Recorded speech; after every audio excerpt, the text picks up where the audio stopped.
નમસ્કાર. Live phone in કાર્યક્રમ hello આરોગ્યમાં હું ડોક્ટર અનિતા આપ સૌ દર્શક મિત્રોનું હાર્દિક સ્વાગત કરું છું. દૂરદર્શન દ્વારા પ્રસ્તુત આજના કાર્યક્રમનો વિષય છે આધુનિક જીવનશૈલી અને ડાયાબિટીસ.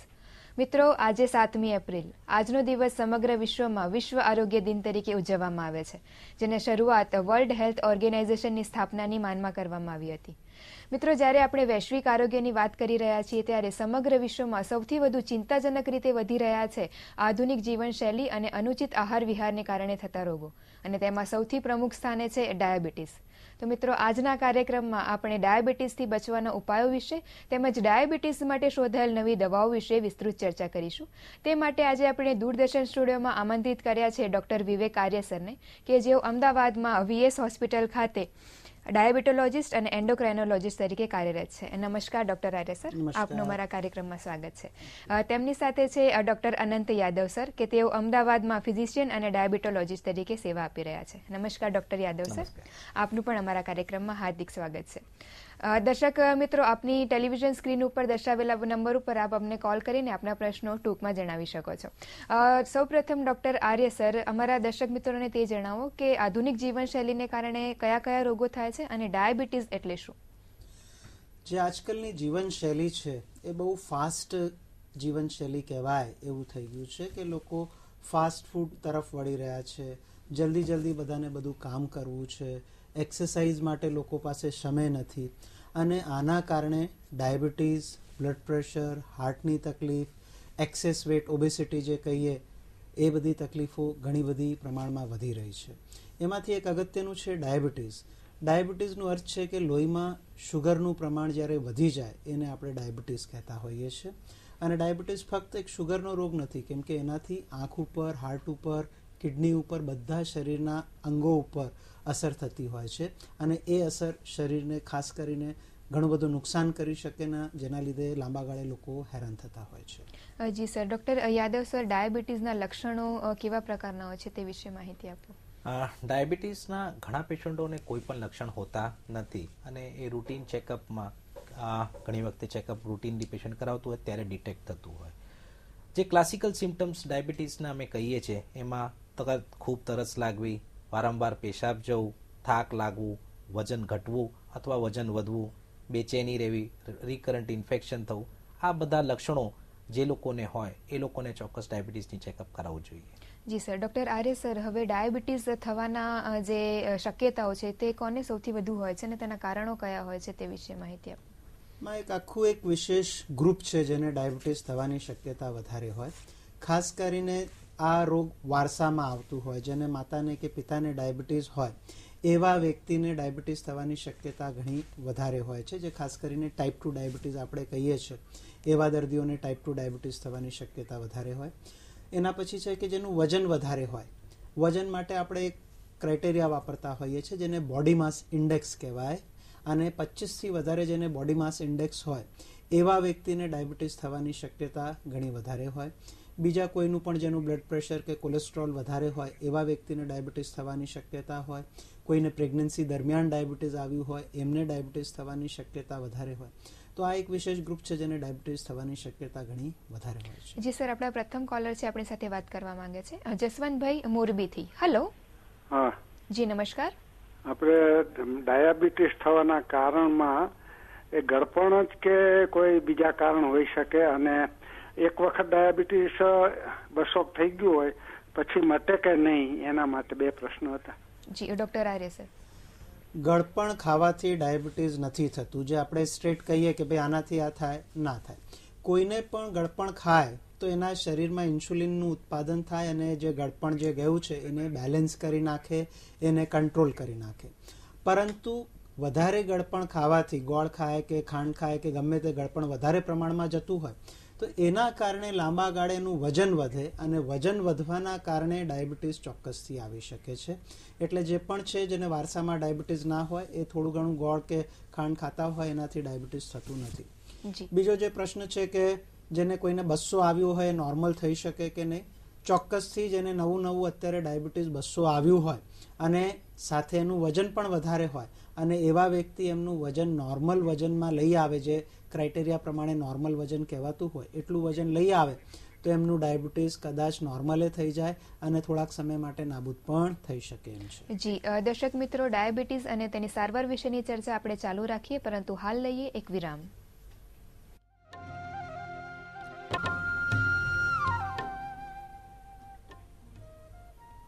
વિરામ બાદ કાર્યક્રમમાં સ્વાગત છે. હેલો આરોગ્ય કાર્યક્રમમાં આજનો વિષય છે આધુનિક જીવનશૈલી અને ડાયાબિટીસ, અને આપણી સાથે સ્ટુડિયોમાં ઉપસ્થિત છે ડોક્ટર વિવેક આર્ય સર અને ડોક્ટર અનંત યાદવ સર. એક કોલર આપણી સાથે જોડાવા માંગે છે, તરલાબેન જામનગરથી. હેલો. હાલો, નમસ્તે. જી નમસ્કાર. હા, મારો પ્રશ્ન છે, એવું સાંભળ્યું છે કે ઇન્સ્યુલિનના ઇન્જેક્શનના બદલે હવેથી ઇન્સ્યુલિનની ગોળીઓ માર્કેટમાં આવી છે, તો આ બાબતે પ્રકાશ પાડવા વિનંતી. જી ડોક્ટર યાદવ સર. ઇન્સ્યુલિનની ટેબ્લેટ્સ માર્કેટમાં પહેલાં ઇન્હેલર્સ પણ અમુક ટાઈમે અમુક વર્ષો પહેલાં આવ્યા હતા. ટેબ્લેટ્સ એવી ઇન્સ્યુલિનની ક્યારે અમે સાંભળ્યું નથી અત્યારે પ્રેક્ટિકલ યુઝમાં. ડેફિનેટલી એના ટ્રાયલ્સ ચાલે છે કે ઇન્સ્યુલિનને આપણે ઇન્હેલર ફોર્મમાં કે ટેબ્લેટ ફોર્મમાં આપી શકીએ, પણ અત્યાર સુધી એવી આપણા પાસે કોઈ ચોક્કસ માર્કેટમાં અવેલેબલ દવાઓ નથી. અત્યારે ઇન્જેક્શન પ્રમાણે જ આપણે ઇન્સ્યુલિન લેવું પડશે. જી ડોક્ટર આર્ય સર, જેમ ઇન્સ્યુલિનનો એક પ્રશ્ન આવ્યો, તો અત્યારે આધુનિક સમયમાં ઇન્સ્યુલિન વિશે કોઈક નવી શોધખોળ થઈ છે, જે જૂના અને નવા ઇન્સ્યુલિન વચ્ચે કોઈ તફાવત છે ખરો? હાજી, ચોક્કસથી. હવે જે જૂના ઇન્સ્યુલિન આવતા હતા, જેને આપણે રેગ્યુલર ઇન્સ્યુલિન કે NPH ઇન્સ્યુલિન કહેતા હતા, એના પછી ઘણી બધી લોકોને તકલીફો પડતી હતી એ જૂના ઇન્સ્યુલિનમાં, કે અડધી રાત્રે શુગર ઘટી જાય, કે તાત્કાલિક આપણે જોઈતું હોય એ પ્રમાણે ના થઈ શકે, કે આપણે અડધો કલાકનો ગેપ પાડવો પડે અને પછી જ આપણે જમી શકીએ. એ બધી એમાં શોર્ટકમિંગ્સ હતી જૂના ઇન્સ્યુલિનમાં. હવે જે નવા ઇન્સ્યુલિન આવ્યા છે એમની એક્શન ઘણી તીવ્ર હોય છે. જેમ આપણે ઇન્જેક્શન લઈને તરત નાસ્તો કરી શકીએ કે જમી શકીએ, એક એ ફેસિલિટી થઈ ગઈ છે. થોડા ઘણા એવા ઇન્સ્યુલિન આવ્યા છે કે જે લોંગ એક્ટિંગ ઇન્સ્યુલિન છે, જેની 24 કલાક સુધી અસર રહેતી હોય છે, અને ઘણા તો એવા છે કે જેની 42 કલાક સુધી પણ અસર રહેતી હોય છે. એટલે તમારે એક્ઝેક્ટલી 24 કલાક બીજો ઇન્જેક્શન ના મૂકો, 5-6 કલાક આગા પાછા થાય તો પણ આપણે કંઈ બહુ વિશેષ વાંધો ના આવે એવા પણ ફેસિલિટી હવે થઈ ગયા છે, જેનાથી કે એક્ઝેક્ટલી ટાઈમ ટુ ટાઈમ લોકો દોડતા હતા કે હવે ટાઈમ થઈ ગયું મારે ઇન્સ્યુલિન લેવાનું, તો એમાંથી આપણે ઘણા બચી શકીએ છીએ આજકાલ લાઈફસ્ટાઈલમાં. જી સર, એક અન્ય કોલર છે આપણી સાથે, અરુણભાઈ દ્વારકાથી. હેલો. હા સર. જી નમસ્કાર, આપનો પ્રશ્ન જણાવો. કે મેડમ, અમારે જે આખી રાત માં 4 થી 5 ફેરે પેશાબ જવું પડે. જી હા જી ડોક્ટર યાદવ સર. જો રાત્રે તમને વારંવાર પેશાબ જવું પડે એ ડાયાબિટીસ કંટ્રોલમાં ના હોય એનું લક્ષણ હોઈ શકે છે. એ સિવાય ઘણી વખતે તમને બીજા કોઈ રોગ જેવી રીતે પ્રોસ્ટેટમાં પણ ઘણી વખતે યુરિન રાત્રે વારંવાર જવું પડતું હોય. યુરિનમાં અમુક ટાઈમે ઇન્ફેક્શન, ડાયાબિટીસના પેશન્ટોને યુરિનમાં ઇન્ફેક્શન ખૂબ કોમન થતું હોય, એમાં પણ વારંવાર યુરિન જવું પડતું હોય. શુગર ટેસ્ટ કરાવો અને બીજો કોઈ કારણ યુરિનમાં નથી એ પણ ચેક કરાવવું ખૂબ જરૂરી છે. જી ડોક્ટર આર્ય સર, આપણે ઇન્સ્યુલિનની વાત કરી રહ્યા હતા, તો હવે ઉનાળો આવી રહ્યો છે નજીક, તો એવું જાણવા મળે છે કે ઉનાળામાં ઇન્સ્યુલિન જે છે એ બગડી જતું હોય છે, તો તે વિશે આપનું શું મંતવ્ય છે અને કેવી રીતે તેની સાર સંભાળ રાખવી? ખાસ કરીને જે ઇન્સ્યુલિન છે ટેમ્પરેચર સેન્સિટિવ હોય છે. જેમ એના બોટલ પણ કે એના ઉપર આપણે જોઈએ તો લખેલું હોય છે કે એને 8 ડિગ્રીથી લઈને 25 ડિગ્રી વચ્ચે સ્ટોરેજ પણ કરવું. હવે જેમ કે ઉનાળો હોય અને ગુજરાતમાં ખાસ્સી ગરમી આપણે જોવા મળતી હોય છે, અને આ વખતે તો બહુ વહેલાથી ચાલુ થઈ ગઈ છે, તો જ્યારે તાપમાન 45-50 ડિગ્રી જેવું ચાલતું હોય તો ઇન્સ્યુલિન જે બહાર પડી રહી ગયું હોય ઘરમાં પણ, તો પણ એ બગડી શકે એમ હોય છે. એટલે હંમેશા આપણે ઇન્સ્યુલિનને બને ત્યાં સુધી ફ્રીજમાં જ રાખવી કે કોઈ ઠંડી જગ્યાએ રાખવી. ઘણી જગ્યાએ ફ્રીજ ના હોય તો માટલાની આજુબાજુ આપણે રાખી શકીએ. બીજું આપણી પાસે વિકલ્પ છે કે આપણે એક ભીનો ટોવેલ લઈએ અને એને ઇન્સ્યુલિન ઉપર મૂકી રાખીએ તો ઇન્સ્યુલિન એનાથી ઠંડક મારે. અને જે લોકો ટ્રાવેલ કરતા હોય કે બીજી જગ્યા જતા હોય તો એમને લઈ જવા માટે એવા કૂલ પેક્સ આવે છે જે 4 થી 6 કલાક સુધી ઇન્સ્યુલિનને ઠંડુ રાખે. એટલે બરફ જેવું હોય કે આપણે થર્મસની અંદર એને ઠંડા પાણી સાથે ઇન્સ્યુલિનની બોટલ મૂકીને લઈ જઈએ તો એનાથી ઇન્સ્યુલિન બગડે નહીં. જી ડોક્ટર યાદવ સર, એક અન્ય ગેરમાન્યતા પણ આપણે જોતા હોઈએ છીએ સમાજમાં કે અમુક સમય સુધી ડાયાબિટીસની દવા લીધી અને ત્યારબાદ દર્દીઓ એવું કહેતા હોય છે કે હવે ડાયાબિટીસ નીકળી ગયો છે, ડાયાબિટીસ મટી ગયો છે, તો શું આ વિશે આપનું શું મંતવ્ય છે? જો ડાયાબિટીસ એક વખત નિદાનમાં આવે, કોઈ પણ માણસમાં આવે, એના પછી એ ક્યારેય મળતો નથી. એવી કોઈ દવા નથી શોધાઈ કે આપણે ડાયાબિટીસને નાબૂદ કરી શકીએ. એટલે જે લોકોને ડાયાબિટીસ આવતું હોય, જેને ટેબ્લેટ્સ પર આપણે ટ્રીટમેન્ટ કરતા હોય, એક વખત એનોથી કંટ્રોલ રહેતું હોય તો એનું નાબૂદ નથી થયું. ઘણી વખતે અમુક કિડની પ્રોબ્લેમ્સ થતા હોય તો જે ડોઝની રિક્વાયરમેન્ટ હોય એ ઘણી વખતે ઓછી થઈ જતી હોય, અથવા એનાથી વારંવાર લો શુગર થતું હોય તો એ લોકોને એવું લાગતું હોય કે શુગર ઘટી ગયું છે કે મટી ગયું છે, પણ શુગર ક્યારે મટે નહીં. જી દર્શક મિત્રો, આ ચર્ચા આપણે આગળ પણ ચાલુ રાખીશું, પરંતુ ફરીથી લઈએ એક વિરામ.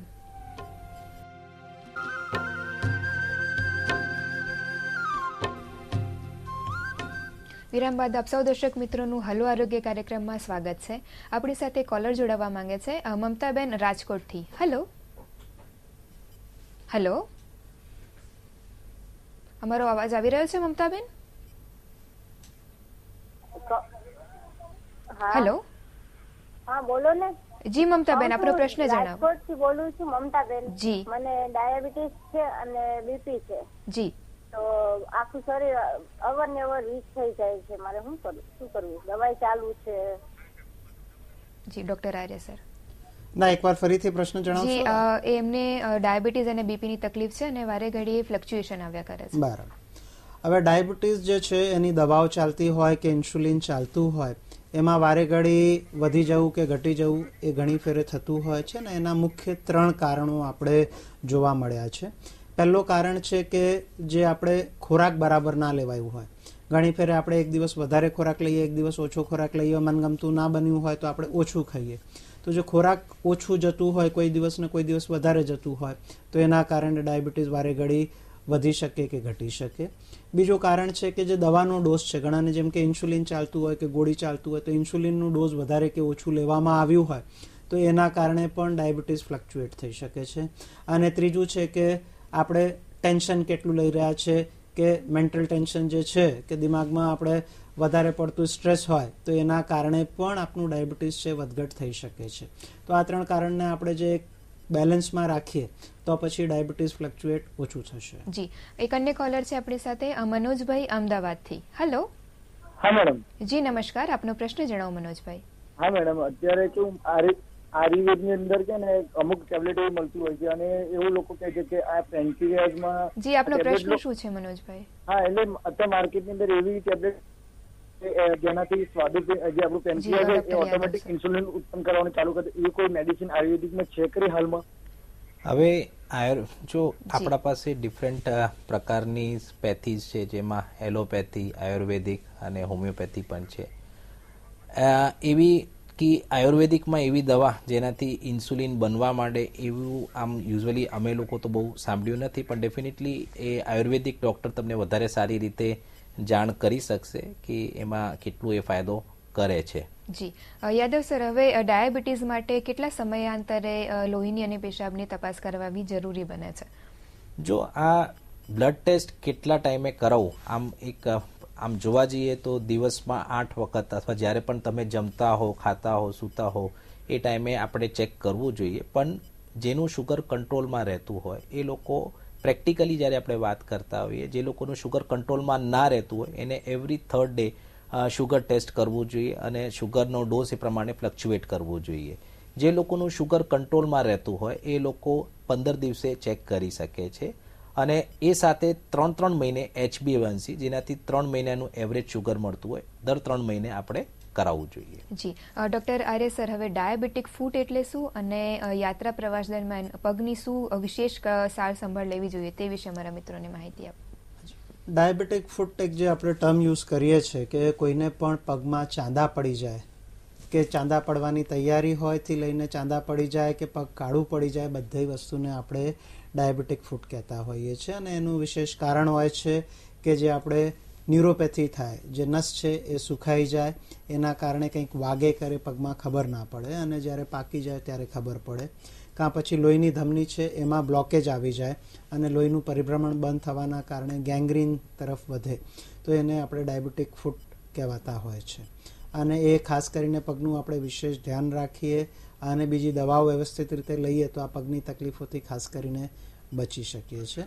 અને બીજું છે, તમે વાત કરી કે પ્રવાસ દરમિયાન પગની શું દેખરેખ કરવી, એટલે ઘણા લોકો છે કે જે પદયાત્રા કરતા હોય વિશેષ કરીને, તો એમને સૌથી અગત્યનું છે કે પ્રોપર બૂટ ચંપલ પહેરીને જાય જે એમના માપના હોય અને પગની સાર સંભાળ ખાસ કરીને એમને રાખવી. ઘણા લોકો ટ્રાવેલ કરવા જાય છે ને નવા શૂઝ લઈને જાય કે નવા ચંપલ લઈને જાય જે એમને પગમાં બરાબર ફિટ ના થતા હોય, તો એના કારણે પ્રવાસ દરમિયાન એમને પગમાં ચાંદો પડી શકે કે એવી તકલીફ થઈ શકે. અને જ્યારે પણ આપણે પગની કે કોઈને ડાયાબિટીસની તકલીફ હોય તો ખાસ કરીને એમને સલાહ આપવામાં આવતી હોય છે કે પ્રોપર મોજા પહેરીને આપણે રાખવા, સફેદ સૂતી કલરના, જેનાથી ક્યારે પણ તમને વાગે કરે, છોલાઈ જાય તો તાત્કાલિક લોહીનું ટીપું એમાં દેખાય અને એનાથી ખ્યાલ આવે કે ભાઈ પગમાં કંઈ વાગ્યું છે ને એના માટે આપણે સારવાર કરવાની જરૂર છે.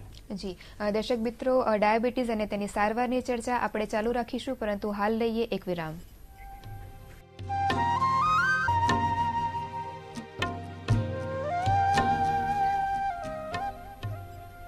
વિરામ બાદ આપ સૌ દર્શક મિત્રોનું ફરીથી કાર્યક્રમમાં સ્વાગત છે. ડોક્ટર અનંત યાદવ સર, હવે જ્યારે આપણે ડાયાબિટીસની વાત કરી રહ્યા હોઈએ ત્યારે ડાયાબિટીસ જ્યારે કંટ્રોલમાં લાવવું હોય તો શું વજન નિયંત્રણ કરવાથી ડાયાબિટીસ કંટ્રોલમાં આવી શકે ખરું? તે વિશે ટૂંકમાં અમારા દર્શક મિત્રોને માહિતી આપો. જેવી રીતે સાહેબે ડૉક્ટર આર્યા સાહેબે સમજાયું કે જે લોકોનું BMI 25થી વધારે હોય એ લોકોને ડાયાબિટીસ થવાના ચાન્સીસ વધારે હોય. એવી રીતે ડાયાબિટીસ જેને હોય એ લોકો પોતાનું BMI 25 કરતાં ઓછું લાવે તો એ લોકોનું શુગર ડેફિનેટલી કંટ્રોલમાં આવતું હોય છે. જી ડોક્ટર આર્ય સર, જેમ ઇન્સ્યુલિન વિશે આપે વાત કરી, નવા શોધાયેલ ઇન્સ્યુલિન વિશે, તેવી રીતે નવી ડાયાબિટીસની દવાઓ પણ શોધાયેલ છે, તો તે વિશે મારા દર્શક મિત્રોને માહિતી આપો કે તે કેવી રીતે ઉપયોગી છે. હજી છેલ્લા 5 થી 10 વર્ષની આપણે વાત કરીએ તો એમાં ઘણી નવી દવાઓ ડાયાબિટીસની બજારમાં આવી છે. હવે એ નવી દવાઓનો અસર કરવાની જે રીત છે એ આખી જુદી રીત છે. એમાંનો એક ગ્રુપ છે જેને આપણે કહીએ છીએ SGLT2 ઇનિબિટર. એટલે બેસિકલી એ દવા કિડની દ્વારા વધારેનું જે શુગર હોય એને બહાર ફેંકી દે છે. જેમ કે જૂની દવાઓ હતી, બધાને દવાઓને અસર કરવા માટે કાં તો ઇન્સ્યુલિનનું ઉત્પાદન વધારે કાં ઇન્સ્યુલિનની અસર રીત વધારે. પણ આ જે દવાઓ છે SGLT2 ગ્રુપની દવાઓ, એ વધારેનું શુગર છે એને બહાર ફેંકી દે છે ને એમાં ઇન્સ્યુલિનની જરૂર પડતી નથી.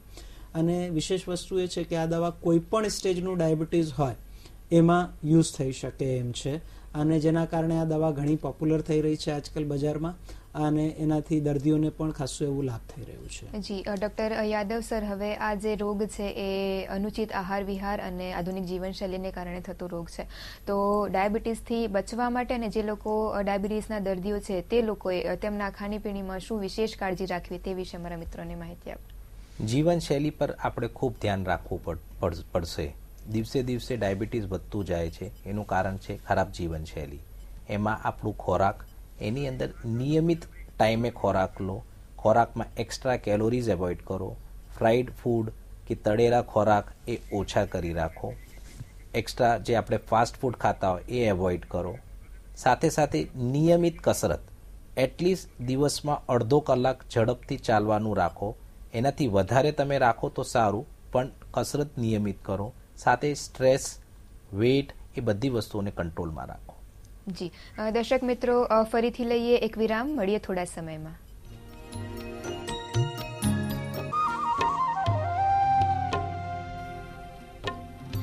વિરામ બાદ આપ સૌ દર્શક મિત્રોનું હેલો આરોગ્ય કાર્યક્રમમાં સ્વાગત છે. એક કોલર આપણી સાથે જોડાવા માંગે છે, સાગરભાઈ સાબરકાંઠાથી. હેલો. હેલો. જી સાગરભાઈ, આપનો શું છે સવાલ? હા મેડમ, મારા એક આંટી છે, એમને 2 દિવસ પહેલા જ ડાયાબિટીસ એવું માલુમ પડ્યું છે, શરૂઆત જ છે હજુ એમને. જી. અને તો એમને શું કાળજી લેવી જોઈએ શરૂઆતથી જ એમને? જી ડોક્ટર આર્ય. અને મેડમ જો પેશન્ટ. જી હાજી, જેમ કે આપણે વાત કરી કે 2 દિવસ પહેલા જ ખબર પડી છે, તો સૌથી પહેલા એમનું જે નિદાન છે એને આપણે એકવાર કન્ફર્મ કરતા હોઈએ છીએ. ઘણી ફેરે શું છે કે દર્દીનું એક રિપોર્ટ ડાયાબિટીસનું વધારે આવે, પણ ફરીથી આપણે વ્યવસ્થિત રીતે જે ચેકિંગ કરતા હોઈએ એમાં ઘણી ફેરે નોર્મલ આવતું હોય છે. એટલે સૌથી પહેલાં જરૂર છે કે એમને એક પાકું નિદાન કરીએ. સાથે ડાયાબિટીસની બીજી જે તપાસ થવી જોઈએ, જેમ કે HbA1c નામની તપાસ છે, કિડની માટેની, કોલેસ્ટ્રોલની, એ બધી તપાસ એમને એકવાર કરાવવી જોઈએ. ત્યારબાદ એમને નિયમિત આહાર અને નિયમિત કસરત કરવાની વિશેષ જરૂર છે. અને આજે છે 2 થી 3 મહિના આપણે જોતા હોઈએ છીએ કે જેને નવું ડાયાબિટીસ હોય એને આહારથી અને કસરતથી ડાયાબિટીસ કેવું ચાલી રહ્યું છે. અને ઘણા દર્દીઓને ફક્ત આહારથી અને કસરત કરવાથી ડાયાબિટીસ કંટ્રોલમાં આવી જતું હોય છે. અને અઠવાડિયા 10 દિવસ 15 દિવસ એમને શુગરની રિપોર્ટ પણ ભેગે કરાવવાની રહેશે. અને છતાંય કંટ્રોલમાં ના આવે તો પછી એમને ભેગે ડાયાબિટીસની દવા પણ શરૂ કરવાની. જી સર, કાર્યક્રમના અંતમાં આપ અમારા દર્શક મિત્રોને એક મેસેજ આપવા માંગો છો? ડોક્ટર આર્ય સર. સૌથી અગત્યનું છે કે વહેલાથી આપણે ડાયાબિટીસ વિશે જાણીએ, વધારે જાણીએ અને વધારે લોકોને એની જાણકારી આપીએ. એનાથી થતી ડાયાબિટીસની તકલીફોથી આપણે બચી શકીએ. જી ડોક્ટર યાદવ સર, આપનો મેસેજ. જીવનશૈલીમાં સુધારો ખૂબ જરૂરી છે. ખોરાક, કસરત એ બધું નિયમિત કરો. સ્ટ્રેસ મેનેજમેન્ટ શીખો. જી ડોક્ટર આર્ય સર અને ડોક્ટર યાદવ સર, આપ અમારા કાર્યક્રમમાં ઉપસ્થિત રહ્યા અને જે અગત્યની માહિતી પૂરી પાડી તે માટે દૂરદર્શન વતી આપનો ખૂબ ખૂબ આભાર. દર્શક મિત્રો, ફરી મળીશું આ જ કાર્યક્રમમાં કોઈ નવા વિષયને લઈને. ત્યાં સુધી અમને રજા આપશો. નમસ્કાર.